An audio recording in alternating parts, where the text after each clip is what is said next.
Welcome to Storybook's synopsis of Captain America, Brave New World. In a world on the brink of chaos, new heroes must rise to face old secrets, deadly betrayals, and unstoppable forces. 5 months after General Thaddeus Thunderbolt, Ross is sworn in as President of the United States. Trouble brews beneath the surface of global peace.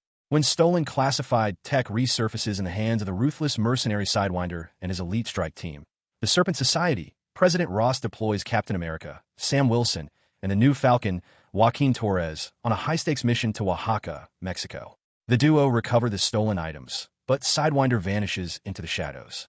Torres is eager to live up to the legacy of the Falcon, but Wilson, wary of the dangers ahead and haunted by comparisons to Steve Rogers, struggles with putting an unenhanced ally in the crosshairs of world-ending threats. Seeking guidance, the pair train with Isaiah Bradley, a super soldier forgotten and betrayed by his country. But a far bigger storm is coming. Ross summons them to a high-profile summit at the White House, where global leaders gather to address the emergence of a mysterious new metal, adamantium. Found on the shores of a colossal celestial carcass in the Indian Ocean, this indestructible element could shift the balance of global power. Ross proposes a worldwide treaty to control its mining, but as he speaks, the haunting tune of Mr. Blue echoes through the chamber. Without warning, dignitaries, including Isaiah Bradley, open fire, caught in a trance. Chaos erupts. Ross's elite security chief, the deadly former Black Widow Ruth Bader Safarian, moves swiftly to contain the threat. The gunmen come to, confused, victims of mind control, not terrorists. As Sam and Joaquin race to uncover who's behind the attack, Wilson is ambushed by Sidewinder, but manages to take him down. A trace on Sidewinder's encrypted phone leads to a hidden facility buried deep in West Virginia, codenamed Camp Echo 1. A black site that holds the key to the entire conspiracy. Inside Camp Echo 1 is the man pulling the strings, Dr. Samuel Stearns, better known as the leader.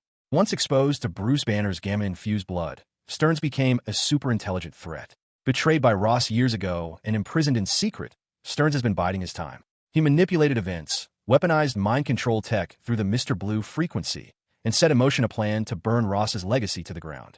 As Ross scrambles to salvage international diplomacy and keep control of the Adamantium Treaty, Wilson, Torres, and Bader Safarian join forces. With the help of Sam's old military ally, Dennis Dunphy, they piece together Stearns' masterstroke, a staged international incident that will plunge the world into war. Their mission leads them to the epicenter of the crisis, Celestial Island, where Ross and Japan's Prime Minister Ozaki prepare to lay claim to the precious metal. But Stearns strikes first, hijacking the minds of U.S. pilots and launching an aerial assault on the Japanese fleet. Wilson and Torres intercept the attack in a high-flying dogfight over open waters, barely stopping the bloodshed. Torres is gravely injured in the chaos, and Ross, watching it all unfold, reveals a grim secret.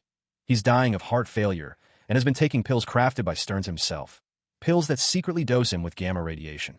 As Stearns' schemes unravel, he silences Dunphy, who learned the truth about the gamma-tainted pills, then surrenders to Wilson with chilling calm. The truth goes public. Stearns' manipulation, Ross's secrets, and a government built on buried lies. Under pressure, President Ross spirals. At a live press conference, rage overtakes him. Gamma radiation takes hold.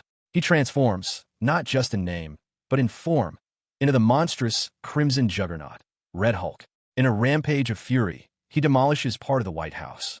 Wilson, battered but unwavering, confronts Ross in a brutal showdown. With a wounded nation watching, Sam reaches through the fury, invoking Ross's humanity and the memory of his estranged daughter, Betty. Slowly, the monster fades. Ross surrenders. In the aftermath, Isaiah Bradley is cleared of his past, Joaquin begins to recover, and Sam invites him to join a new Avengers team, forged not by power, but by resilience and heart. The Adamantium Treaty is finally ratified, and Ross, disgraced and remorseful, voluntarily submits himself to imprisonment in the raft. There, he receives one final visit from Sam Wilson and Betty Ross, one last reminder of the man he used to be. But peace is fleeting.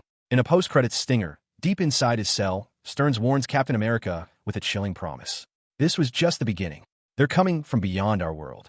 Thank you for watching Storybook's movie synopsis. Don't forget to like and subscribe for more movies.